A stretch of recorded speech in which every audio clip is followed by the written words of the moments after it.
I hate to call myself a liberal because it's not who I am. Sure, we have a lot in common, but ultimately, at the end of the day, we're vastly juxtaposed to each other.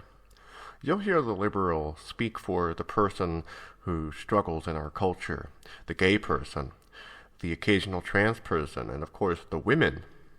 And there's nothing wrong with that. In fact, I greatly encourage all of the aforementioned, but I also encourage more. Liberals, in my opinion, simply don't do enough. And it's not that they are not good enough for me, but they're not good enough for everyone else. They're pacifists who see the outside world as completely antagonistic, able to identify very few struggling, while unable to identify the ones imposing the class struggle. They see the entire world as a debate platform, akin to the infamous Bill Nye versus Ken Ham debate. And though their debate was appropriate because it was a philosophical one that ultimately benefited from the realm of critical thinking, risks were not at stake except for the cognitive dissonance of those who couldn't be damned to demonstrate their view using the scientific method. Though you could pinpoint Bill Nye as a liberal and Ken Ham as a conservative, it still was not a debate of good and evil, but a debate of the origin of the universe and life as we know it.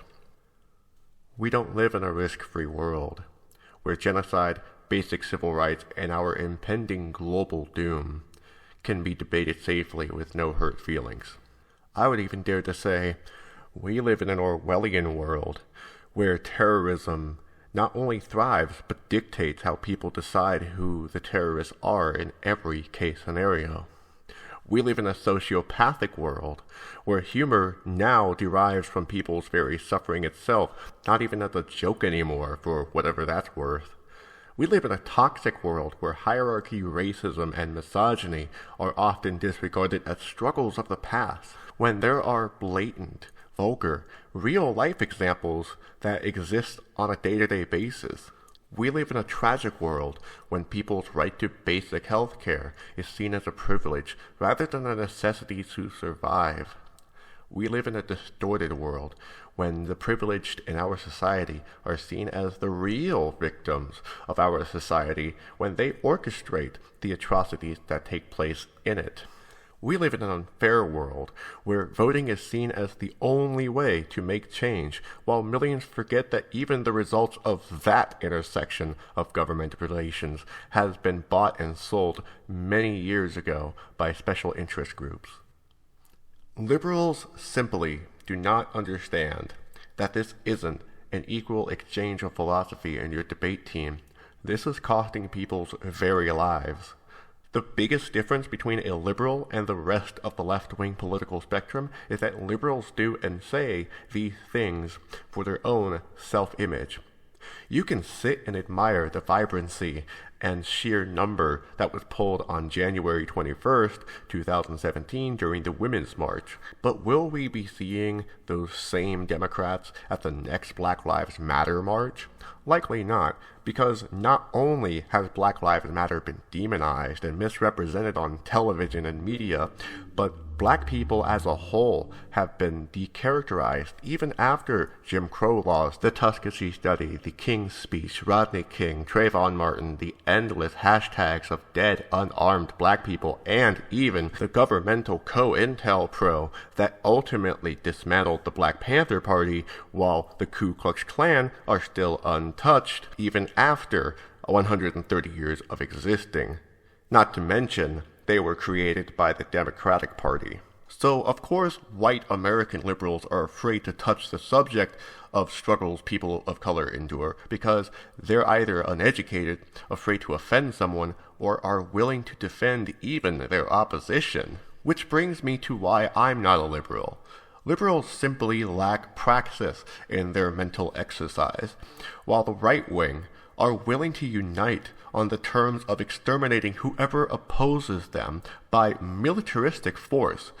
But the pacifistic liberals forget how these extremists got to where they're at today. They assume that the system has a checks and balance system that will rid of the extremists that attempt to overthrow the current system, and they will be halted and put in their place on the grounds of treason because, supposedly, we live in a post-racial, post-sexist, post-hate world that no longer exhibits the ugly past we once endured. Unfortunately for them, this is entirely delusional, especially given that they can't seem to grasp that government works antagonistically towards its citizens. I am no Marxist by any means, for even I have my own criticisms of the ideology, but liberals can really learn quite a lot from reading about the functions of capitalism in Das Kapital, written by Karl Marx himself. Capitalism inhibits something called a neoliberal economy, not to be confused with liberal ideology itself. When you look further than the goods and services in exchange for a paycheck, you see the wealthy benefit from the economy more so than the working or lower class. Thus, when resources deplete and the rich become simply too rich, the poor are the ones who suffer the consequences.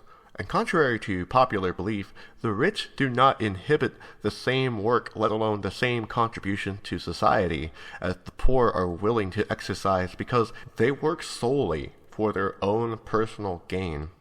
A couple examples of this can be seen with international trade deals that were going to be passed, such as the North American Free Trade Agreement and the Trans-Pacific Partnership.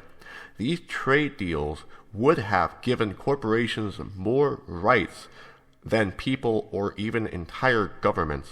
Hypothetically speaking, if a country wanted to pass an environmental law that prohibited dumping oil or would fine a company for spilling oil, that company can sue that country's government for interfering with their right to profit. Another example is gentrification, or the act of taking a low-income neighborhood and building houses that cost triple the amount the old places would cost. This would leave the old residents homeless and unable to move back in once the housing projects were completed. It's already happened in places like New Orleans after Hurricane Katrina that our government neglected so unprofessionally. In Boston, several districts of New York City, Los Angeles, and even my hometown of Burbank. It breaks my heart very dearly. And what is all this for anyway? A better house for people to live in? No.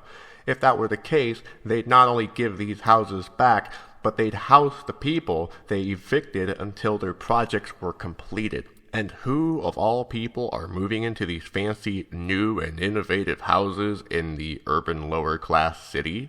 This is New York City's answer to the Philly cheesesteak, and most New Yorkers don't even know it exists. I'm Sarah, and this is Inside. We took a trip up to Harlem. It's almost like eating a cheeseburger, but it's just on a sub roll. Nothing revolutionary, but still delicious, and for $4, it's a steal. It might not be the prettiest sandwich to look at, but for $4, it all goes to show that it's what's on the inside that really counts. Get the fuck out. Now. Y'all niggas know that a Philly cheesesteak ain't the same thing as a chopped cheese, right? And they're not different versions of each other, right?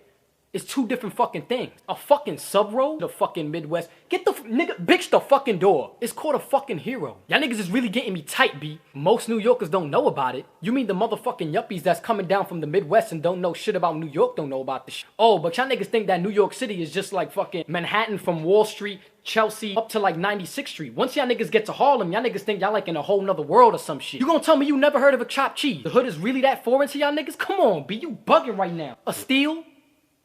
A steal! You would call it a steal when you come to the hood, right? Becky, you really blowing minds right now. I'm trying to have patience. It's not supposed to be revolutionary.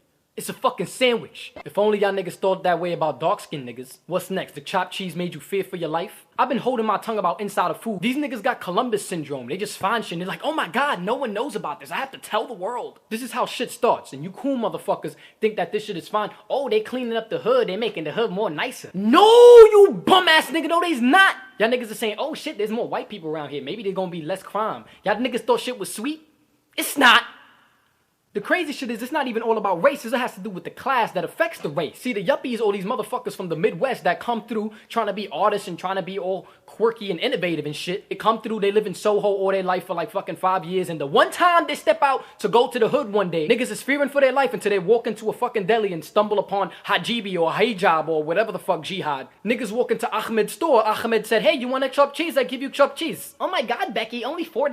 That's such a steal. That's right, white, upper-class, trust fund-having, liberal yuppies.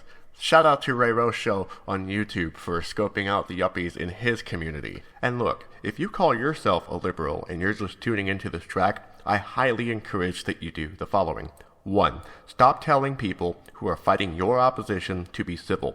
Right now, the act of punching an alt-right nutjob or white supremacist in itself is going too soft for all practical purposes.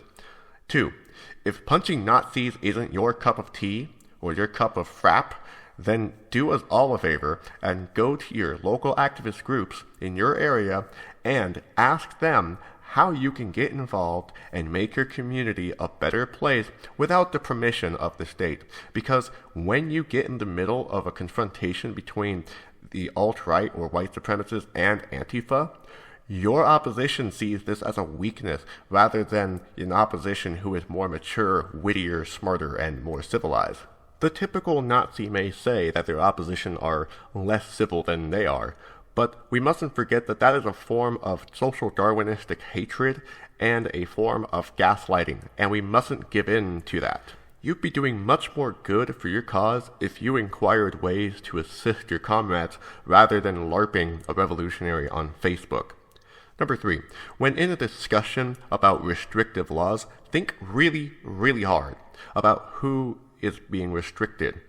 In an example of gun laws, as much as I hate school shootings, I genuinely despise them. Are we getting guns out of the hands of irresponsible, untrained psychopaths, or are we giving the police too much power?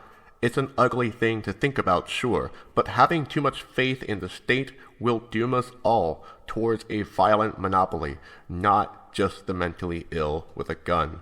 And lastly, stop giving your money to companies that endorse these intersections of oppression. Eventually, I plan to purchase a bicycle so that I can no longer be dependent on fossil fuel, and I've already closed all of my bank accounts in order to avoid endorsing the Dakota Access Pipeline.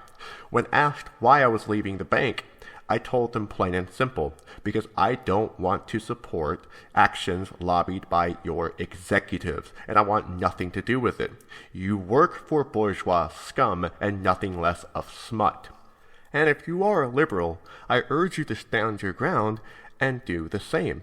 It's understandable that you're interdependent to some of these companies, but that's one of the ways we smash capitalism, is to break that interdependent relationship that goes with it. There are many ways to do this as well. Grow your own crop, make your own bathing products, utilize your own sustainable power. The possibilities are endless in terms of creativity. You can even say, my fellow liberals, that it's liberating.